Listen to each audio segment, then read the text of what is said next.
welcome back to the channel. Today guys, we're gonna be talking about toys, but not these cute, fluffy, adorable looking kind. We're gonna be talking about the horrifying kind because guys, on this channel we all already know that I just cover the strange, the unusual, the creepy, and the unknown. If you guys are new to the channel, hey, my name is Lyssy. Be sure to subscribe button and smash a like if you guys agree that this toy right here on the screen is absolutely horrifying and you guys would never own one, because I would never own one. But today guys, I went on the internet, I did some research, you know, I just looked on the dark web and found some toys that I don't even know how they existed. I don't know who made these toys, who thought it was a good idea, and who wanted to own them. You know, it just concerns me that back in the days that these kids were playing with some toys that you would never want to see on your bedside. But guys, let's get right on into it. Okay, so this first horrifying toy that we're going to be talking about is called the Bugler Doll. I don't know if it's because it's fugly, not trying to roast the thing already, but I mean, take a look at this thing, okay? Would you want to own one of these? They look like bears, they look like human monstroid aliens. I don't want to know what they look like, but if you look just a little bit closer, you're gonna notice that these dolls are not your average doll, okay? They're built different, as I would say. They have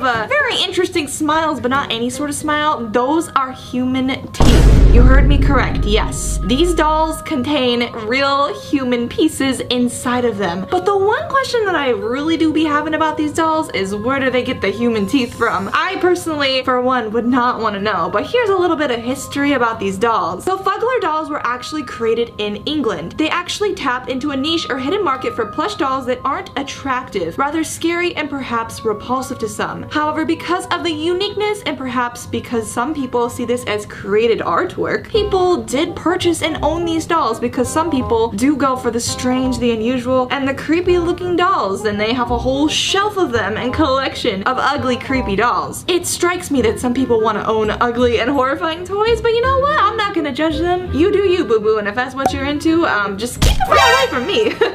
So, the next horrifying, and when I say horrifying, trust me, I mean horrifying toy we're gonna be talking about today is the Can You Shave the Baby doll. I don't know. Can you shave the baby? And why would you shave the baby? Never in my life have I seen a baby with that much hair, and boy, do I not want to know why. That's the most hairiest baby doll I have ever seen in my life. My biggest concern here is who wanted to buy this toy when it was on the shelves, if it ever was. Would anyone actually buy a hairy baby that their kids can shave? And why would they buy their child a toy that teaches them how to shave at a young age? Like, come on now. It's just horrifying all in all together. I would never own a baby doll like that, and I would hope that no one would buy those for their kids if they really were on the shelves. But if they were, I can imagine they would not last long because I think parents would be a little upset with these. So the next toy we're going to be talking about is called the Antique French Swimming Doll. So you know, back in the days, in the early days, dolls obviously popped off pretty quick, and a lot of little girls would make paper dolls, or you know, they would make like their own dolls at home, and then dolls at the shelves, and every girl needed one and wanted one. So doll creators and toy makers would make dolls for every scenario. They'd have the baby dolls, they'd have the ones where you can like style their hair, they'd have ones that teach you how to do math or sports or whatever. They eventually made the French antique swimming dolls, and these ones were waterproof because apparently they wanted them to teach kids how to swim, and they showed them how to swim themselves by going like this. But to be honest, it doesn't really look like it's swimming. It kind of just looks like a demon crawling on the floor, kind of coming out of sleep paralysis, to be honest, in just my opinion, okay? These are horrifying. Come on, do you guys not see how creepy that is? Would you guys want to own one of those? At that point, I wouldn't even want to take the thing with me in the water. I could just learn how to swim on myself. Like, I'm good. I don't need that. I could use a rubber duck or something, but just no, keep that thing away from me. This doll was produced in 1878. Ellie Martin actually patented a mechanical pulpy Nuggies swimming doll, marketed as Miss Ondine. This doll was produced in some form of the early 1900s and also can be found in a variety of sizes and different styles. This example is 15 inches long, which is actually quite large for a doll. That is one very big doll. It has a French Biscay head. Her cork body is supposed to be waterproof so that when she would float in the water, she winds with a key protruding from her stomach. So when they put the key up there, they put it in her stomach and they crank her up, and then she starts swimming away. And hopefully she swims so far away that we never ever see her again. She can swim into the deep blue ocean, and I would be fine with that.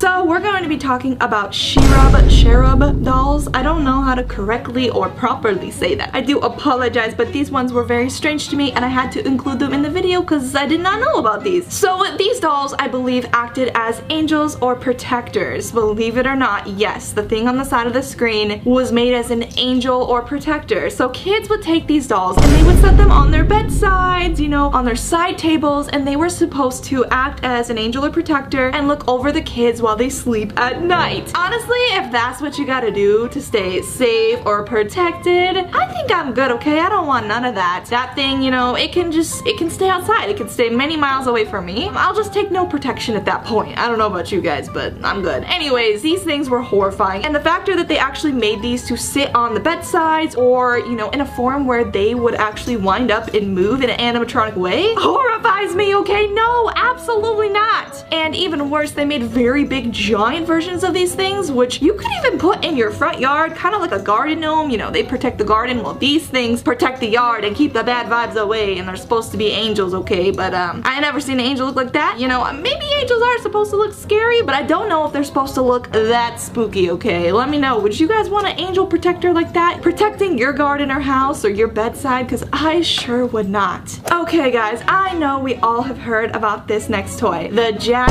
in the Box, okay? We have Jack in the Box, the fast food chain, and we have Jack in the Box, the toy. But the stuff that I learned about Jack in the Box toys actually kept me up at night reading this because I had no clue that this is the origin they came from. So the tea is hot here. Let me just explain here. So basically, we all know Jack in the Box toys can be like bears, they can be clowns, they can be like animals, different things that pop out of the Jack in the Box. But the vintage Jack in the Box toys freak me out a little. Have you guys seen versions like this before? I, for one, have not, and I don't want to ever again. Also, I do want to mention most Jack in the Box toys, when you wind them up, they play the classic like Pop Goes the Weasel, and then it just pops out at you. But some of the very old vintage ones played other songs that were a little weird. Have you guys noticed that in most horror movies that there usually could be like a Jack in the Box out of all toys? It's like either a cursed doll or a Jack in the Box, like it's winding up on its own. There has been a lot of rumors of haunted Jack in the Box toys. Those have been reported pretty often. But have you guys heard about the history of the Jack in the Box and why it was created? This will scare you. Let me tell you guys the tea about this. The first Jack in the Box was made by a German clockmaker known as Claus. Claus built a wooden box with metal edges and a handle that would pop out an animated devil, also known as Jack. It was built as a gift for a local prince's 5th birthday. According to folklore, he once cast the devil into a boot to protect the village of North Martzen. In French, a Jack in the Box is called a Diablo en botte. I don't know if I said that right, but it basically means devil in a box. I had no clue that the original origin of these things was that it was a confined devil in a box. That is so freaking creepy! Ew, I do not like that. And it's kind of scary knowing that that was the original origin, the idea behind the Jack in the Box. So now I can't see these things the same anymore, okay? They actually creep me out, and I'm glad that I never had a Jack in the Box face growing up as a kid, even if it was a cute one, okay? They're just kind of weird. Alright, so the next one we're going to be talking about might be one that you guys might have not grown up with. I can say I was young enough, well at the time, and old enough now, to have owned these as a kid. It's called the magical jumping beans. So as a kid, sometimes I remember my mom, as a joke, she would like come home, she's like, I got you magical beans, look, they jump, and you'd pour them on the table and these little beans would jump up and down, right? So harmless, so magical. I never understood as a kid how beans could jump, right? My mom never told me, my family never told me, until I found out what's really inside of the bean, okay? I hope you guys never played with these. If you guys don't like bugs, disclaimer, this is about to get bad. What's inside is not so magical. Inside of these magical beans, a tiny moth larva makes the jumping bean jump. In the spring, when the shrub is flowering, moths lay their eggs on a shrub's hanging seed pod. As the larvae inside curl up and uncurl, they hit against the capsule's wall of the bean with their heads, and the bean jumps. That is a whole entire worm moth larva thing. Ew, I hate bugs so much. Now I will never ever be playing with another jumping magical bean in my life ever again, okay? I'm good, no thank you. Those things can stay away from me.